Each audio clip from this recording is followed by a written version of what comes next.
বেশি নজর দিতে হবে।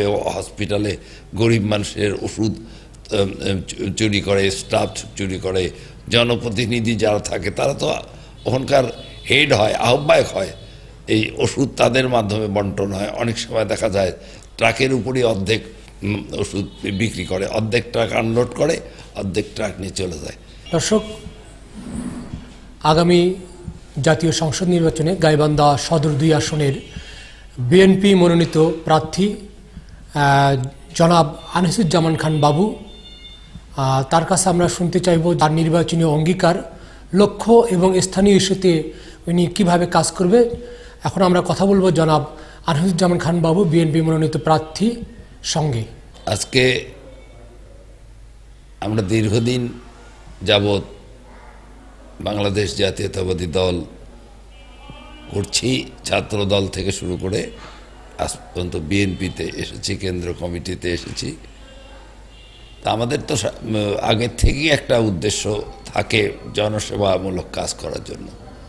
এখানে মূল উদ্দেশ্য আমরা জনগণের সেবা করব, জনগণের প্রয়োজনীয় যে সমস্ত কাঙ্ক্ষিত উন্নয়ন, সেই উন্নয়নগুলো আমরা অগ্রাধিকার ভিত্তিতে আমরা এটা পূরণ করব। আর এলাকায় যে সমস্ত আঞ্চলিকভাবে আমাদের এখানে প্রয়োজন, এখানে আমাদের ভালো শিক্ষা প্রতিষ্ঠানের অভাব আছে, বিশেষ করে ইউনিভার্সিটি, তারপরে মেডিকেল কলেজ, যোগাযোগ ব্যবস্থা, এই যে গ্রামে গঞ্জের রাস্তাঘাটের অবস্থা খারাপ, সব ম্যাক্সিমামই কাঁচা, ব্রিজ কালভার্ট নির্মাণ করতে হবে, স্কুল কলেজ মাদ্রাসার সংস্কার এবং নতুনভাবে নির্মাণ করতে হবে, এবং আমাদের গাইবান্ধার নদীপথ দিয়ে আমাদের জিয়া রহমান সাহেবের যে অঙ্গীকার ছিল, উনি ওয়াদা করেছিলেন মারা যাওয়ার কয়েক মাস আগে যে গাইবান্ধা একটা ব্যারেজ করবেন।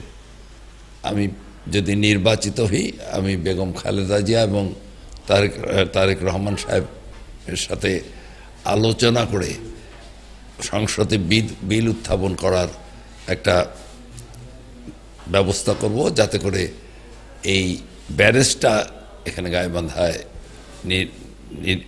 নির্মাণ হয়। ব্যারেজ যদি নির্মাণ হয়, এখানে অনেক কিছু শিল্প কারখানা হবে, সার কারখানা হবে, বিদ্যুৎ উৎপাদন হবে, বেকার সমস্যার সমাধান হবে। এই ব্যারেজের কারণে নদী শাসনটাও অনেক দূর পর্যন্ত বাড়বে।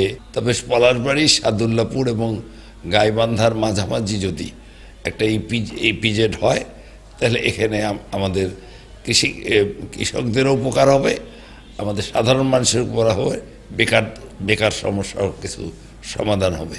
আর স্বাস্থ্য খাতটা খুবই খারাপ অবস্থা আছে। গাইবান্ধার হসপিটালে ঢুকলে বেশিক্ষণ আমরা কিন্তু দাঁড়ায় থাকতে পারি না। আমাদের বেশি নজর দিতে হবে।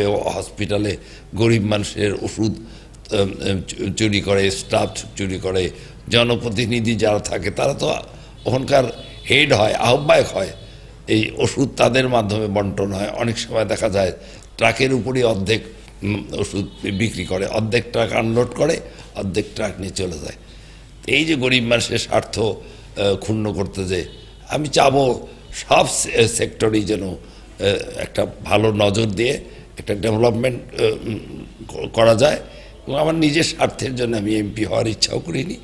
আমি নিজের যতটুকু আছে সেটাতে বাকি জীবন এমনি চলে যাবে, কিন্তু জনগণের যদি কল্যাণ করতে পারি, যেভাবে আমার ওয়াহিদুজ্জামান খান তিতু ভাই পৌরসভার চেয়ারম্যান ছিল, জনকল্যাণ করে গেছে দেখে আজকে প্রায় এক যুগের উপরে মারা যাওয়ার পরও গাইবান্ধাবাসী তাকে এখনও মনে রাখছে।